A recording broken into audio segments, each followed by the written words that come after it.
हमने वहां पे क्लीन स्वीप किया है, मालाबार रीजन में हमने क्लीन स्वीप किया है, हमने मलप्पुरम में क्लीन स्वीप किया है यूडीएफ ने।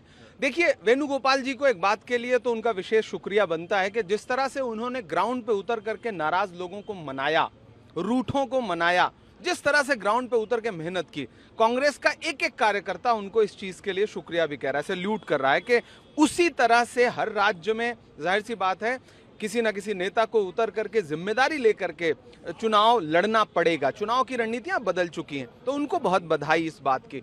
दूसरी बात यह कि ये कलेक्टिव जीत है, किसी एक व्यक्ति की जीत नहीं है, ये यूडीएफ की कलेक्टिव जीत है। जो एकजुटता, मैं शुरू से अपने बयानों में कहता रहा हूं कि जितना एकजुट होकर के केरला में कांग्रेस पार्टी लड़ रही है, इतनी ही एकजुटता अगर सारे राज्यों में दिखा दे तो कांग्रेस पार्टी को कोई हरा नहीं सकता है। आप नारा भी दे रहे, तो कुछ आपने मलयालम भी सीखी? हाँ, मैंने थोड़ी थोड़ी मलयालम सीखी थी। केरलम जयकुम यूडीएफ नैकुम, ये हम लोगों का नारा था। मैंने इसे बाद में कविता बनाया था कि केरलम जयकुम यूडीएफ नैकुम, मिलके यही नारा लगाएंगे हम तुम, केरलम जयकुम यूडीएफ नैकुम। इस चुनाव में एलडीएफ हो जाएगी गुम, केरलम जयकुम यूडीएफ नैकुम। तो ये नारा, ये तेलंगाना में जिस तरह से हमने एक नारा लगाया था बाय बाय केसीआर, उस तरह से एक कविता के तौर पे यहाँ भी एक नया नारा बना था। और मुझे लगता है कि केरला की जनता ने अर्ध हिंदी, उर्दू और मलयालम बोलने वाले एक युवा की बातों को बहुत सराहा, सुना।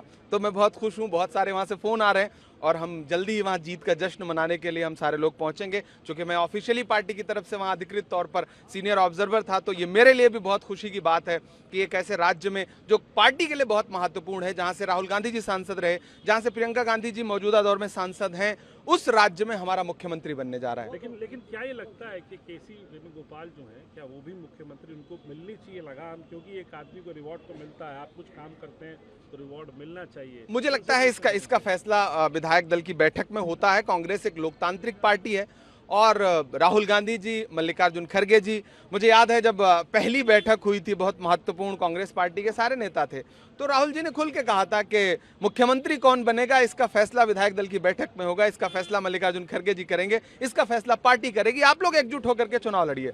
तो मुझे लगता है कि जिस ताकत और जिस यूनिटी के साथ वहां कांग्रेस लड़ी है उसको बधाई। आखिरी दो सवाल क्योंकि महत्वपूर्ण है। यहाँ तो आपने विपक्ष ने एक जीत हासिल कर ली केरल में, लेकिन इस जीत की ऊपर ब्रेक लग गई तमिलनाडु में, ब्रेक लग गई पश्चिम बंगाल में, और बीजेपी वहां आ रही है। देखिए, पश्चिम बंगाल में हम मुख्य विपक्ष नहीं थे, इसमें कोई दो राय नहीं।